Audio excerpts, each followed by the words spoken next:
The show will start shortly, so while you wait, let's get to know your hosts. Kim and Carlos are a married couple, grew up in the same small town, and met because of sports. Here's a blast from the past of what we were like back then. Fun facts about Carlos: he was our high school basketball star, and he ran a leg of the Olympic torch run for the 1984 Olympics.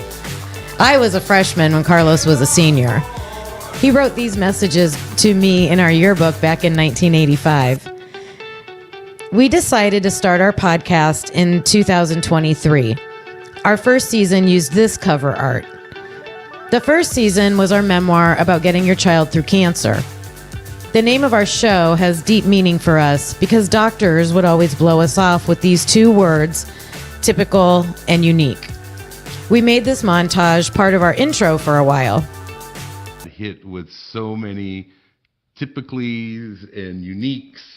Oh, yes, that is very typical. We see it all the time. Don't worry about it. That's typical, you know. Oh, every child is unique, so we can't say what is typical. That's typical. See you later. You know. Well, that's unique. We don't really see that very much. Yeah, typical or unique. Since then, we took a break from podcasting and came back with season 2 as a discussion podcast, mostly discussing true crime. We can talk about almost anything on here, though. And we thank you for joining us. Now, if you're ready, let's get into it.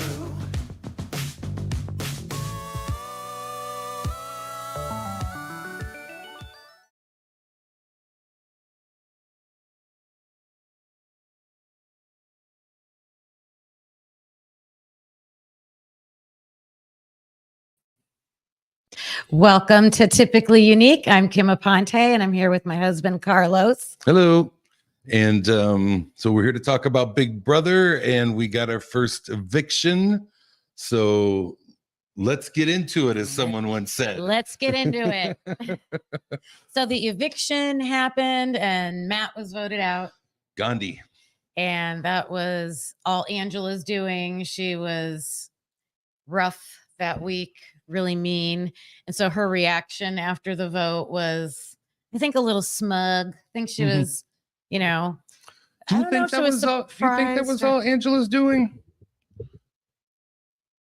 I mean, oh, well, I mean, like, she wanted him out. She Yeah. went after him. She was mean to him. No, I think the House was smart with their vote. I do too. Yeah. She put him up and got the blood on her hands, as they say. Right. But the House, especially because we said how Joseph was like, we're not going to do what they always do. Right. Yeah. No, I think she positioned a target. I don't think she had to position a target as head of household. You just get rid of a number, right? So just get rid of who you get rid of. You try to get rid of the person who's ultimately going to come back after you. And that initially looked like Kenny. But, you know, once she had the beef with Matt, you know, it was good that someone won the veto and that she could have the replacement nominee. Also lucky that he didn't win the the veto or the arena. The arena. So, so she got lucky in that regard. But Kenny's still there. And he's, you know, going to vow revenge, I'm pretty sure. And if Chemo's ever put up on the block and Lisa's ever put up on the block, they'll try to exact some revenge. That's why I don't know if I really like being the first head of a household because, you know, there's with 3 nominees and then a veto, you know, those are 4 people that you directly put at risk that, you know, can come after you. So that's pretty tough. I thought that when they first explained the new rules with 3 people being on the block, I thought, oh, the new strategy might be don't become head of house. Don't become head of household. And you're not wrong by saying that. Yeah, because they will throw competitions. That is a strategy. And the vote was? Well, yes. 8-3 to get Matt out. Right. And we talked about on the last episode how they typically will all the House will vote together because no one wants to rock the boat. So as soon as the vote was over, Lisa made sure she was talking to Chelsea and she was talking too much. Like saying too much. And when you do that, it can become suspicious, right? So it's like, thou doth protest too much. Because she was like, trying to say, I voted to keep Matt. Right. But she really voted, no, opposite. She voted to keep Matt and the House voted to evict Matt. Right. So she was trying to say she was on the side of the House, but she really wasn't because they know there's 3 people. Exactly. And she was saying that to Chelsea, and Chelsea's like, I ain't buying it. Right. And, for Lisa, I think she's kind of in a hole to begin with anyway, she's rubbed some folks the wrong way. And, you have to know that if you are going against the House, that somehow, some way, they're going to find out. Everybody else is going to swear to on their kids and their parents and everything else that I didn't vote this way. And, sooner or later, people are going to find out. And it seems trivial, but they're looking for any reason to find somebody as a target. Right. Especially if it's like a cover reason. Like I really want this person out, or I don't know who to put up, but okay, here's a reason I can give for putting you on the block. And you can understand Mackenzie and Leah. Yes. You could understand them because they had that thromance or whatever. Oh, for sure. So everybody knows they voted to keep Matt. Yeah. So no big deal, but that third vote's the one that, kind of got them. And speaking of Mackenzie and Leah, they were, they showed everybody's reaction after the eviction, and they were crying, and but then they vowed revenge. So they were going to go hard for the head of household competition. They both wanted to win that. And T-Core was really happy for Chemo. So they had a little moment together. She was cheering for him and happy that he won in the arena. Taken off the block. But I want to go back to Mackenzie for a little bit, because I think the last episode we kind of gave her the "I am woman, hear me roar" speech, right? Because she didn't use the veto. And now in retrospect, because she has this special power, America's veto, right? Now looking back in retrospect, she sacrificed a number. She sacrificed power in the game because Matt, herself, Leah had the opportunity to maybe win an HOH, try to get more people into their little circle. And it looks like some of them were making some connections. Matt was with the bros, outside. And, so now looking back in retrospect, when does she use it now? Yeah, I think that was a mistake. I thought as soon as he was evicted, I was like, ooh, she missed that.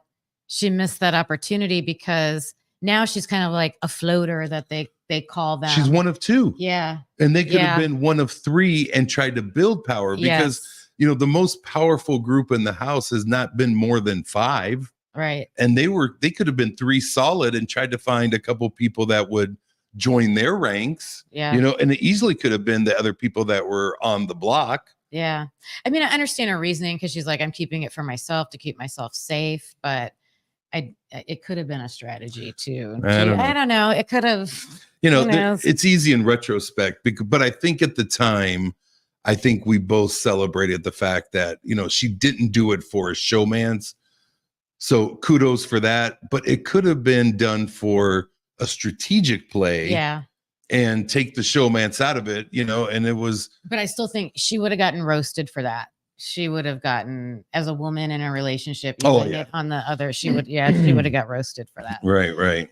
So then they have the new head of household competition, and they finally had a game that we could participate in. That was fun. So it was called Animal Obsession, and they just showed funny videos of animals doing things, and then they would ask a question. So there would be so much going on in the video, you wouldn't know what they would ask a question about. It might be like a funny, I don't know, animal eating out of a bucket of feed, but then they're like, did the guy have a hat on or something like that? Right. So, well, in this one, because we compared it to the last one, the AI one, where we couldn't watch, we couldn't participate. It was hard to see what was going on. They heard you. So, they're listening to this podcast and they're getting the right tips from real viewers, and how to, continue to produce this show. So this one was very interactive. We actually participated. And the funny part was the winning answer. Who called that out during the competition? Oh, who was going to win the competition? You called out. No, I called out how many kittens came out of that can. Oh, I thought I did too. Yeah, we were like 6 kittens. We knew exactly on that one. But I think you called that Chelsea was going to win. Well, I was hoping either her or Cam, because they were kind of in the background and had no power and really snuck through the previous week. But I was hoping that Chelsea or Cam won, and I was glad that Chelsea won. Chelsea pulled it out. Yep. But we did participate in our own household, and we called out the winning answer, and it was 6 kittens came out of the can. Yeah, that was cute. So what happened after the head of household? Why was Leah crying? Well, her and MJ were crying because of Matt. But... Yeah. Oh, she was crying because her and Mackenzie really wanted the HOH. Really wanted the HOH. And Leah made it the furthest. I think she was like the bottom 3, like the final 3. Right. And when she didn't get it, that's when she started. They show them in the diary room or whatever afterwards, and she was crying. And Carla don't have mental issues already, but that was funny because I liked her. We talk about mental health issues all the time, so we're just joking about that. But yeah, she was really crying over that one. And being sequestered and being in that environment, I'm sure it causes some anxieties. But does every single person have to cry? I think Chemo's cried the most. Oh yeah, Chemo's he's just a fountain of tears. But he's Kenny very went emotional. in there and cried. Kenny's crying. Everybody's crying, and I'm just, it gets me every season. I say it every season. And the funny part is, if I probably went in there and I participated in the show, I would probably cry, but I still am going to speak badly of those who do. I would, because you're emotional. I'm emotional and wear my emotions on my sleeve. You do. So not worse than Chemo though. Chemo got you beat. I know. Chemo, nice shirt. Oh my God, thank you for the compliment.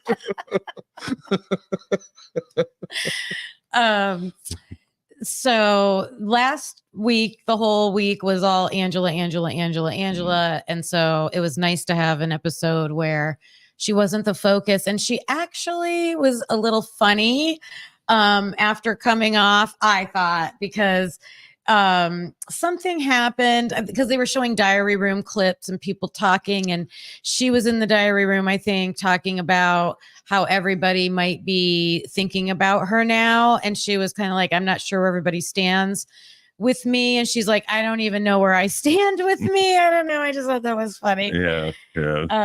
And then she said something funny later on in the show too. I don't know. I'll remember later.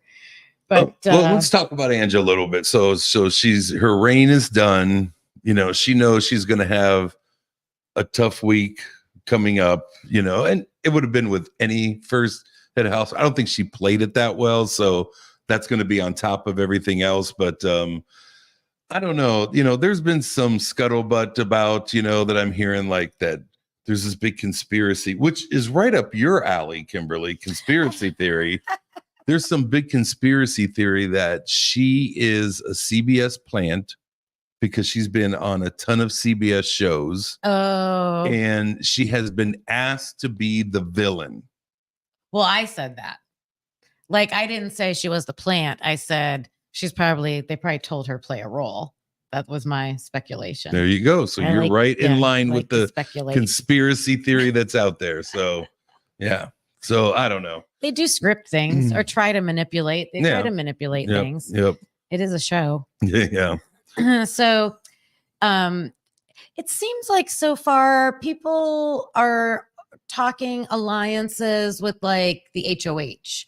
Like, have we seen a lot of like non-HOH people getting together? But I don't know. The house has not completely divided yet into all the different alliances, but they start one. Well, we haven't seen that edit. I think, this is an Oh, hour show. what they're showing us. Yeah. Yeah. Because we haven't seen. I think we complained in our last episode that I can't wait till this Angela reign is over because I want to learn more about some of the other players. I think there's some really good characters in the game and I want to learn more about them. And we got a little taste of that. We'll probably talk about a little bit later with Chemo, and some other folks, but we don't know these people that well. We've heard and seen a lot of Angela and a lot of Matt, right? So I want to get to know some of these other folks and see who they are and who do I really want to, kind of root for. So right. So they start showing, they do take a few minutes to start showing some more of the guests and talking to each other. So Chelsea's she was talking to Cam and T-Core, and, they're just kind of feeling each other out. Someone mentioned Kenny or Mackenzie, and I don't know if Chelsea was really feeling that, but so they're starting to talk to people. Tucker was funny. He has kind of like stayed below the radar, which I was surprised by because I thought he was going to be a big personality, but Lisa is driving him insane. From like moment one when they stood up from the couches and introduced themselves because he's a chef and she's like, I'm a chef too. And so they do this whole montage of her annoying the heck out of him. Because she can't be one-upped. Yes. She cannot be one-upped and she cannot. Last word. And center of attention. Yeah. And anytime he is as the chef, put forward a little bit, she's there to. And she's trying to like tell him what to do or like should him, with the cooking and stuff. And he's like, I ain't doing that. Like, and then it was funny because he was saying how she'll like make food and like leave it on the burner. And like, he's like, she's the chef, but she's wasted the most food in this house. Yeah. And I think she's too focused on that's going to be my role and make people appreciate me in the house. And she's missing it. Like she's oblivious to the fact that she's annoying people with that. Yeah. But I know she thinks that's what her strength is. I mean, it is a strength, but if done that's humbly, all she's going with. If done humbly, but she's just putting in everybody's face and they're going to regret, they just, I don't want any food. I'd rather eat cereal. You know what? Put me on slop. If I don't have to hear you, just put me on slop, right? Oh, but look at this wonderful meal, and here, get some glitter, and I'll take slop, please. You're Tucker. Yeah, that's what Tucker was doing. So that was kind of good, but I think the opposite end of that was the conversation with Chemo and Chelsea. Yeah, I about like church. That. Yeah. They both came from families that had ministers as fathers, relatives, pastors, preachers, ministers, rabbis, men of God. And just talking about what that was like growing up for each other. And Chemo, of course, was emotional. And so I think Chelsea was offering him a sympathetic kind of, I can relate to how you grew up kind of moment. Because he never came out, if I understand right, he never came out to his father. Yes, he said I never got to before he passed away. And I think she gave him a sense of, you're a good person, and he would recognize that. And so I don't know, I thought it was, those are some of the moments that I like to see in Big Brother, the reality of reality TV, not the scripted reality. Those are the things that I like to see, where people make those human connections and inspire through some of the most mundane transactional accounts that you have during the day. Yeah. You don't know how many people you can touch by just having that little specific conversation. It's healing. It was probably healing for Chemo and probably healed some people in TV land. So I really like that. Yep. Also, go ahead. No, is there something more about that? No, nothing more about that. So, Chemo is not involved in the alliance that gets formed, though. So Chelsea is really making a connection with Cedric. I really like those two together. I hope they have like a secret two between them. We don't haven't seen that, I don't think. No. And then Cam seems to be pretty strong with them. He's was the football player. They haven't shown him too much. Right. But he's with them strong. And so they're like, let's get a couple more people. And they throw out Brooklyn, who was the classy, sassy, badassy, and Quinn, who we both really like. But we were nervous if Quinn would do it because he has that final 2 with Angela. So, but they do form an alliance, and because there's 5 of them, they call themselves the Pentagon. And we said, you have to go like that. Wrap the thumb. Yeah. So I like that. So they have a secret handshake. Yeah, that's good. Yeah, I like that. And they do this like. Yeah, they all make the with Pentagon. The 5 people make the Pentagon shape. So I like the name. I like everybody that's in it. Mm-hmm. They haven't shown Brooklyn a lot. Well, I was just gonna say something about Brooklyn, but go ahead, you first. No, go ahead. Well, so Quinn, I like Quinn, but really like his hair. So Quinn is just a very engaging character so far. I like him. Brooklyn came in with like, I'm this classy, sassy, badassy, this whole thing, and I've seen none of that. No, I think she's watching.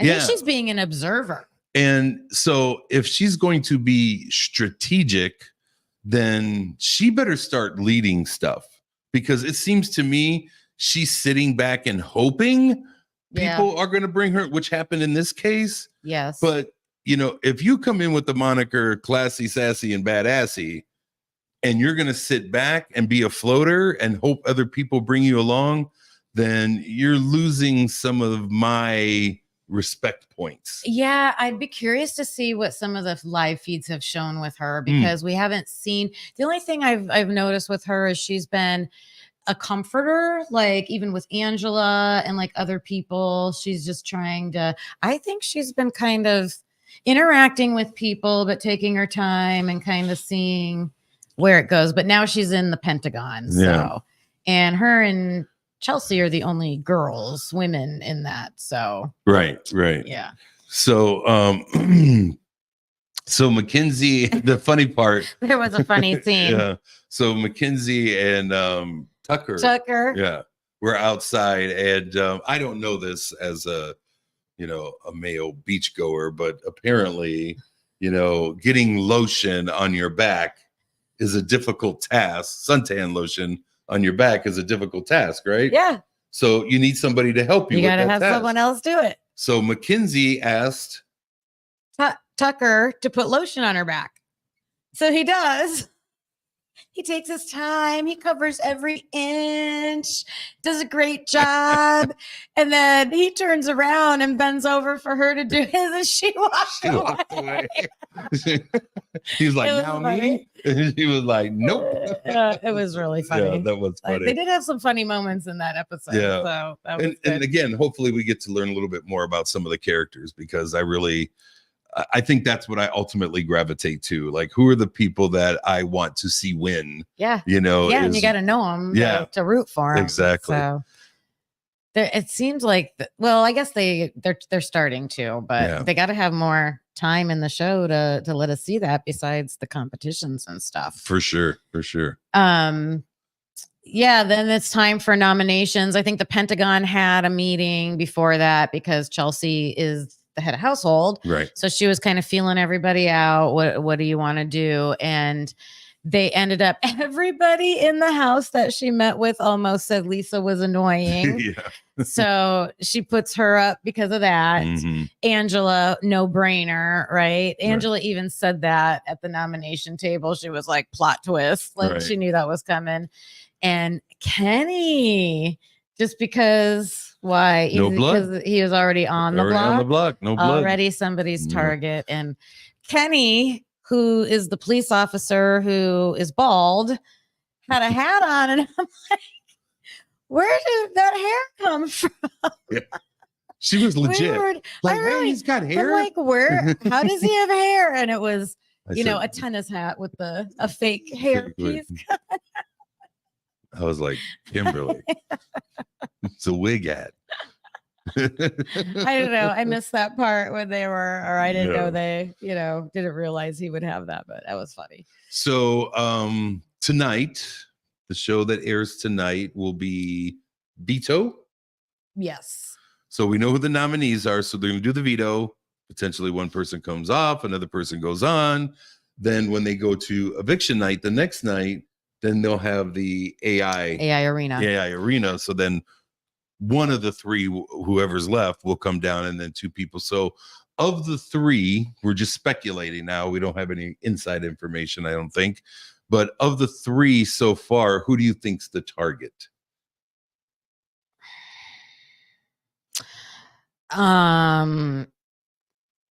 Probably Angela, but I think Lisa. I don't know. I think there's three different reasons. I think Kenny might be the biggest threat competitively, so they might want to get him out. That would be like Joseph's approach, I think.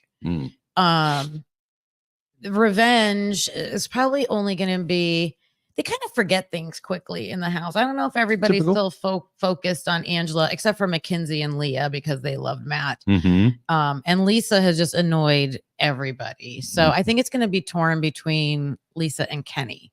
What do you think? I think Kenny will be fine.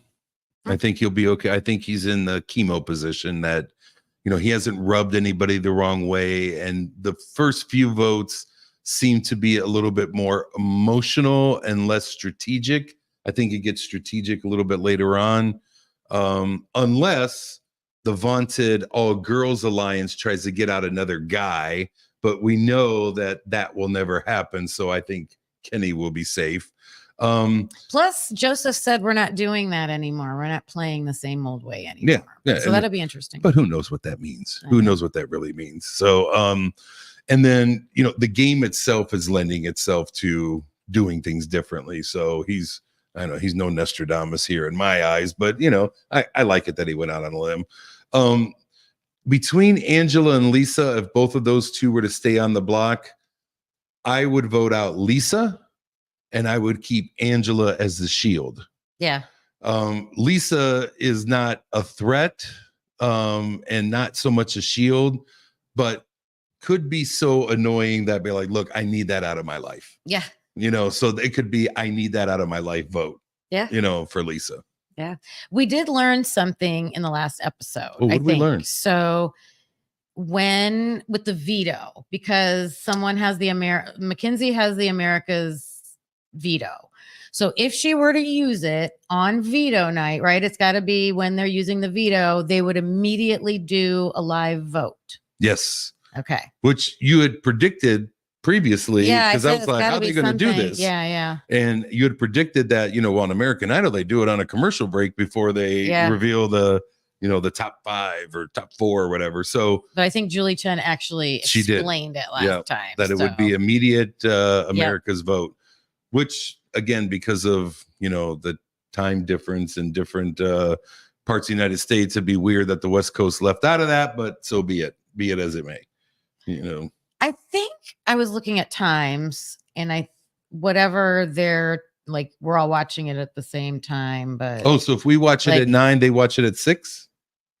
I don't know. But I don't know.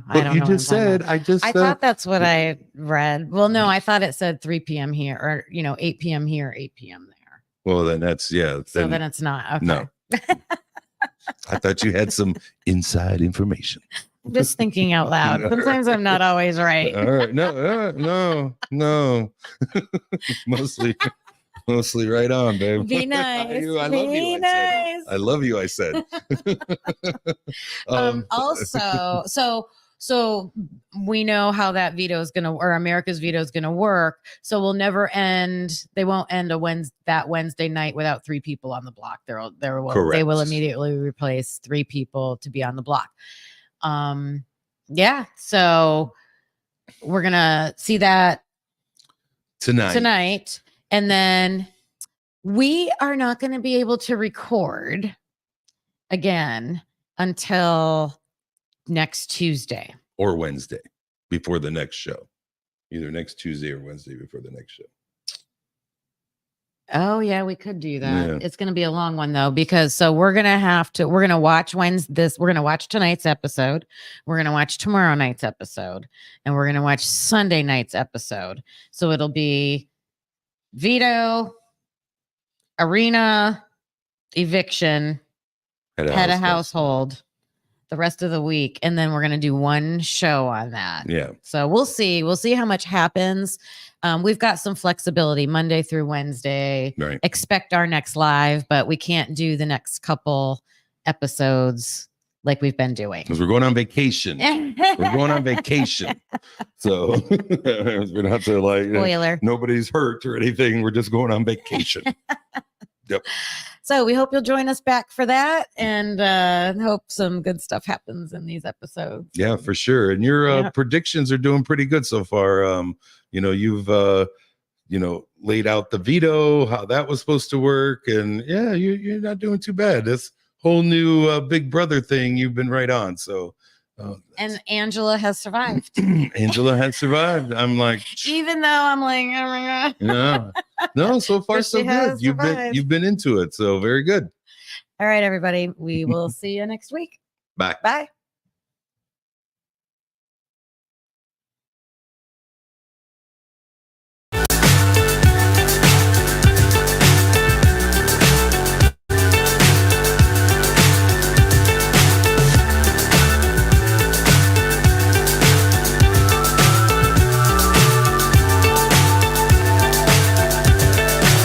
So high, I'm hypnotized.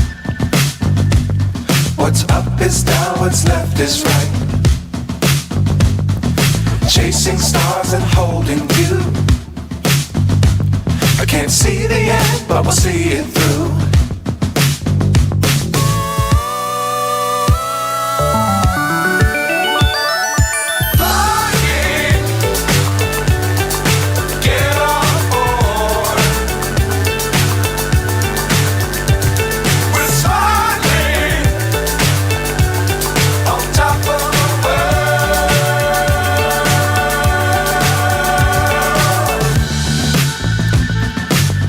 Times don't fly too high.